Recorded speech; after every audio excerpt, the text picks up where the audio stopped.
진실을 파헤칩니다. 진짜 뉴스와의 정면 승부. 신율의 뉴스 정면 승부.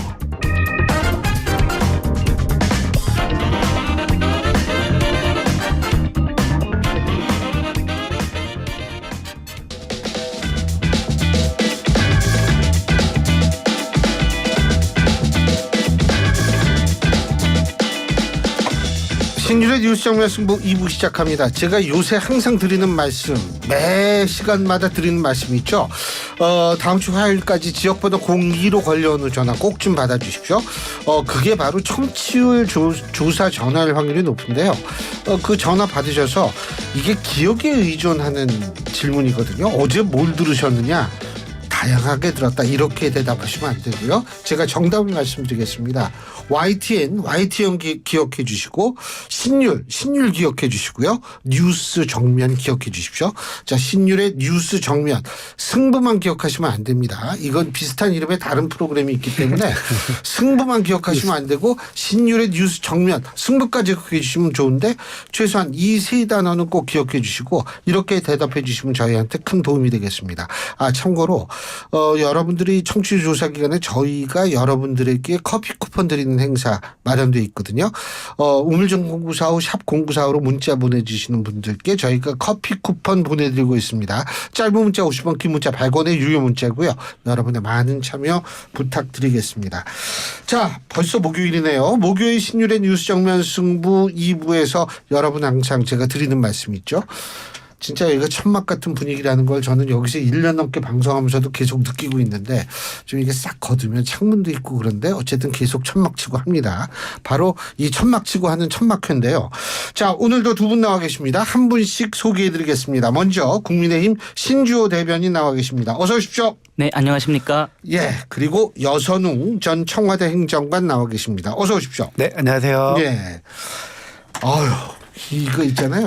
이 청취율 이거를 하루에 4번씩 하니까 있잖아요. 잠꼬대로도 나와요. 예. 근데 어쨌든 지역번호 02로 걸려오는 전화 두 분 받아주시면 저는 그것까지는 바라지 않아요. 딴 방송도 다 나가니까. 그것까지 바라지 않아요. 네. 네. 근데 어쨌든 알아서 잘 해주시길. 네, 알겠습니다. 제가 뒤끝이 있다, 보복 가능하다, 뭐 이런 생각만 하시면 돼요. 전 더 이상 얘기하지 않겠습니다. 알겠습니다. 자, 먼저 얘기를 해보죠. 그 여의도 연구원 분석 토론회. 그 홍영님 여의도 연구원장이 지난주에 전화를 해서 목요일날 하는데 적었는데 제가 오늘 중간고사를 보기 때문에 못 간다 그랬거든요. 오셨는데. 네, 근데 얘기하기도 좀 힘든 부분도 있을 것 같아가지고 안 가기 잘했다라는 생각은 하는데, 어떻게 생각하세요? 이게 그리고 이제 총선 백서, 이 백서를 지금 만들어도 되는지 난 이게 의문이에요. 왜? 제가 21대 총선 백서를 만들었거든요. 네. 그런데 그때는 7, 8월에 했어요. 네, 맞습니다. 그때는 7, 8월에 했고, 그러니까 제가 할 수 있었어요. 왜 그러냐면 제가 또 부위원장이었었는데 전국 각지를 다 다녔습니다. 그때. 예? 방학 때니까 가능하지, 학기 중에 누가 어떤 교수가 전국 각지를 다 돌아다니고 있습니까? 그래서 저는 시기적으로는 어떻게 보세요? 지금 총선이 끝난 지 2주 정도 됐죠. 2주 됐는데 진짜 마음 같아서 한 2년 정도 된 것 같습니다. 그러니까 그 2년 동안에 왜 국민의힘이 패배했는지에 대한 여러 의견들이 많이 각출했었는데, 사실 이긴 선거보다 진 선거를 설명하는 게 훨씬 편합니다. 그동안에 저희가 해왔던 거를 반대로 얘기하면은 저희가 왜 졌는지를 알 수 있는 것이거든요. 그래서 그런 면에서 오늘 김재섭 당선인도 당에서 하라는 거를 정반대로 했더니 내가 당선되더라라는 이야기를 아주 정면으로 했습니다. 당연히 뭐 거기에 참여하셨던 윤지혁 원내대표는 조금 쓴웃음을 지으셨죠. 하지만 저는 오늘 이 자리가 단순히 한 번에 그쳐서는 안 된다. 이러한 자리가 계속해서 여러 번 있어야 되는데, 왜 그러냐면은 저희가 수도권에서 대패를 했잖아요. 근데 이 수도권 대패가 이번이 처음이 아니고 지난 총선, 지지난 총선까지 해서 3연속 대패입니다. 수도권에서. 근데 수도권에서 의미 있는 의석을 확보하지 못한다면 총선에서 이길 수가 없는데 지난 거의 3대 국회까지 12년 동안 저희는 수도권에서 인물을 배출하지 못한 정당이 되어버린 겁니다. 그런 것들을 하나하나 세심하게 따져서 다음 선거 때 우리가 어떻게 하면 수도권의 유권자들께 다시금 선택을 받을 수 있을지에 대한 고민을 아주 잘 해야 된다고 생각을 합니다. 그래서 오늘 있었던 얘기는 저는 아주 긍정적이고 건설적인 토론이었다고 생각을 하고 앞으로도 이런 자리가 있다면 교수님께서도 적극적으로 오셔서 아주 좋은 고견을 전달해 주시면 감사하겠습니다. 고견을 고사해. 대패 얘기하니까 자꾸 대패 삼겹살이 생각나가지고 배가 고프네요. 예, 말씀하세요. 네. 저는 근데 지금 국민의힘이 지금 한 보름 정도 지났는데요. 요즘에 상황을 보면은 아직도 약간 좀 정신을 못 차리고 있는 것 같다. 뭐 저뿐만 아니라 많은 분들 그렇게 느낄 것 같아요. 지금 뭐 혁신형 비대위, 관리형 비대위 어떻게 해야 되는지 그것조차 아직 결정을 뭐 제대로 못한 것 같고 일부에서는 계속 낙선자들 중심으로 뭐 혁신형 비대위 그리고 이제 뭐 전당대회 룰 그리고 전당대회 시기 이런 얘기 계속 나오는 것 같아요. 저는 지금 국민의힘이 당장 지금 해야 될 것은 빨리 지금 뭐 리더십 공백, 뭐 지도부를 빨리 구성을 해서 이 지도부를 중심으로 앞으로 무슨 일을 할 건지 뭐 그리고 이제 총선은 뭐 때문에 패배했는지 이걸 먼저 해야 된다고 생각을 합니다. 그러니까 지금 뭐 누가 백서를 만드는지도 사실은 되게 중요한데 지금 결국에는 지금 뭐 윤재욱 원내대표 중심 아니면 뭐 친윤이라고 하는 분들 중심으로 이제 뭐 이제 반성문이 쓰여지는 거잖아요. 이게 별로 좀 의미가 없다. 뭐 이렇게 조금 냉정하게 좀 평가를 합니다. 예리한 평가죠. 냉정한 평가가 아니라 지금 사실 저는 이렇게 생각하거든요. 제 경험을 바탕으로 얘기를 한다면 지역에 가요. 지역에 가서 누굴 만나냐면 일단 지역에 있는 언론인을 만납니다. 그 지역 언론인들 있지 않습니까? 네. 이분들 만나서 이분들의 얘기를 들어요. 이분들은 아주 객관적으로 얘기를 많이 하시거든요. 그런데 그분들 얘기 들은 다음에 그 지역에 있어서의 낙선하신 분들 당선된 사람은 만날 이유가 없잖아요. 전부 자기가 잘나서 당선됐다라고 얘기할 테니까 낙선한 분들을 만나야 되고 그래가지고 이제 그런 의견을 취합해서 가감 없이 우리가 그거를 하는 것이 백서인데 일단은 낙선한 분들이 저는 사실 어떤 분은 그런 인터뷰할 때 내가 물어봤는데 어떤 분은 하루에 한 끼밖에 안 드신대요. 그래서 다이어트 하세요? 그랬더니 밥맛이 없어가지고 밥이 안 넘어간다는 거예요.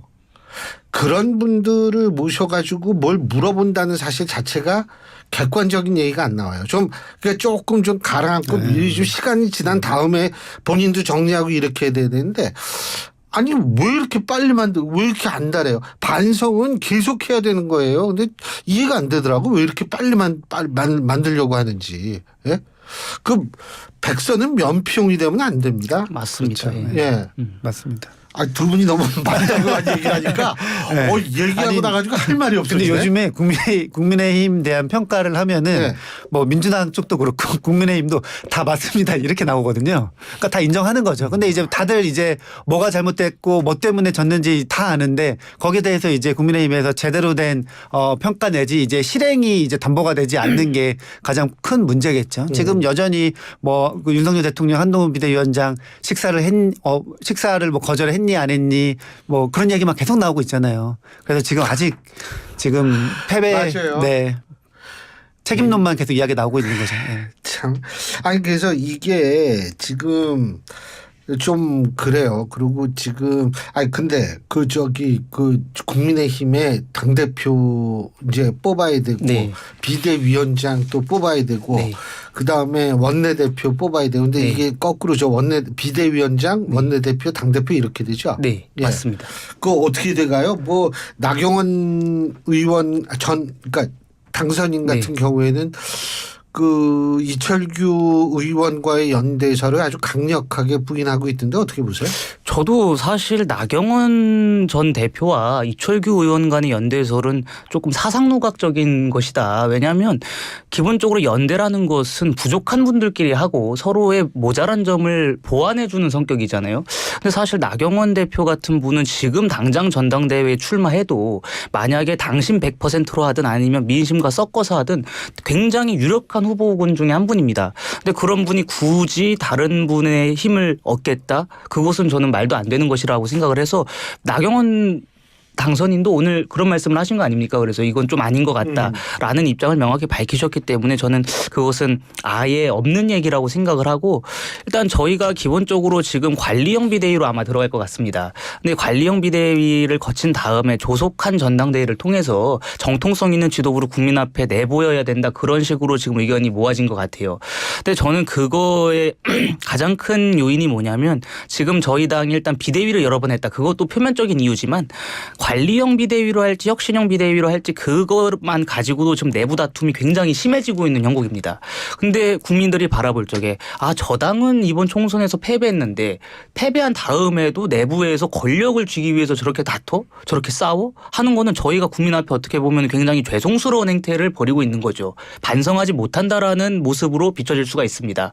그렇기 때문에 이번 비대위에서는 관리형으로 하고 전당대회 준비하는 형식으로 하고 전당대회 룰을 어떻게 세팅해서 저희를 향한 국민의 민심, 해초리를 어떻게 저희가 그것을 받들어서 다시금 국민의 신뢰를 얻을 수 있을지에 대한 방안을 고민하는 비대위가 될 것 같습니다. 원내대표는?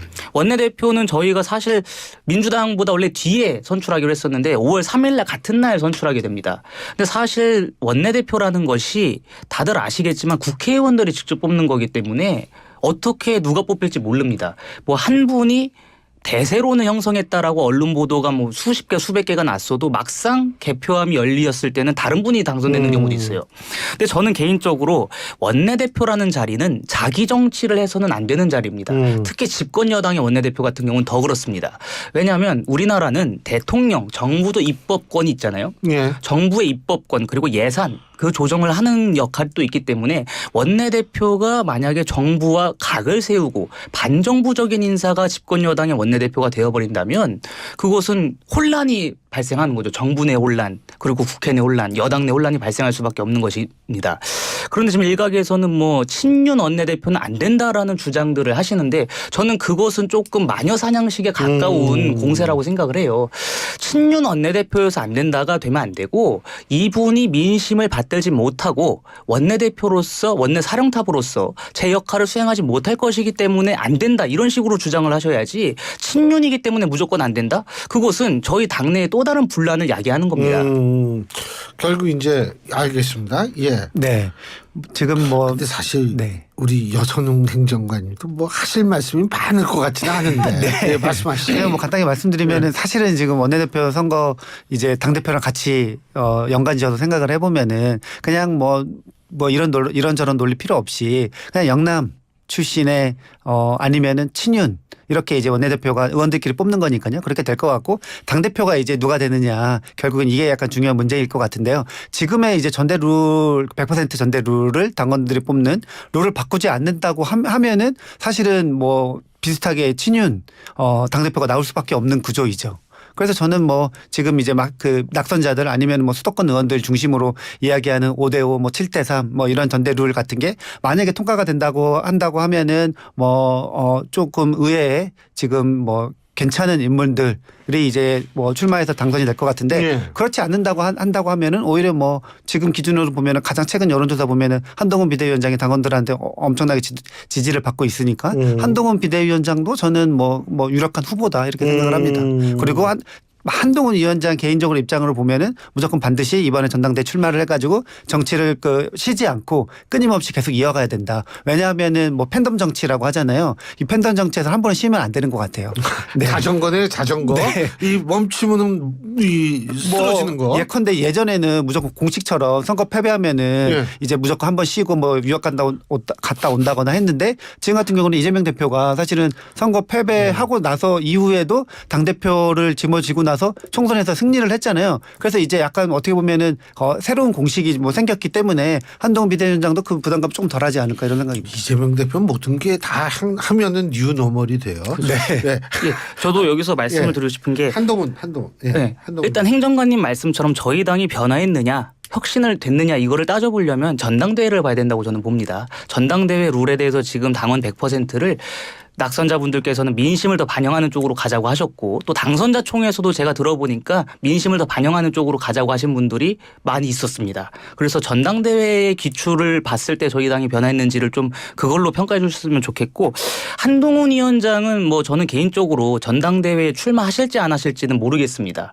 왜냐하면 이 총선이 끝난 지 얼마 안 된 시점에서 지금 전당대회가 벌어지는 것이기 때문에 과연 그 책임론에서 벗어날 수 있으실지는 모르겠습니다만은 제 개인적인 생각으로는 한동훈 위원장께 저희 국민의힘이 빚을 진 것을 잊지 말아야 된다고 생각을 합니다. 제가 항상 어디를 가나 말씀을 드리는데 이번 선거 패배에서 한동훈 탓이다, 윤석열 탓이다 이거를 따지면 안 됩니다. 저희 모두의 공동 책임이에요. 공동 책임인데 그 공동 책임을 따지기에 앞서서 저희가 작년에 당이 굉장히 어려웠지 않습니까? 당이 어려운 상황에서 이 난파선의 국민의힘을 어느 분께 맡겨서 이 어려움을 타개해야 되느냐라고 했을 때 거의 대부분들이 한동훈 위원장께 요청을 한 겁니다. 법무부 장관으로 재직하면서 법무행정을 열심히 하고 계시는 한동훈 장관을 찾아가서 우리 국민의힘이 이만큼 어려우니까 이 어려움 난국을 헤쳐나갈 수 있게끔 손을 빌려달라 도움을 요청한 겁니다. 그렇게 해서 한동훈 위원장이 어쨌든 법무부 장관을 내려놓고 국민의힘의 비대위원장을 맡으면서 당과 윤석열 정부의 성공을 위해서 헌신하셨습니다. 선거 마지막 날까지 탈진까지 해가면서 헌신하셨어요. 그런데 선거가 끝나자마자 한동훈 탓이다라고 하면서 정치적 공세를 벌인다? 저는 이건 인간적인 예의가 아니라고 생각합니다. 더 이상 그러면 안 됩니다. 저희가 한동훈 체제 하에서 무엇이 잘 됐고 무엇이 잘못됐는지는 분명히 따져봐야죠. 향후 선거 전략을 짜는 데 있어서도 필수적이기 때문에. 하지만 인간적인 도리, 인간적인 예의는 지켜가면서 그 체제를 평가해야 된다.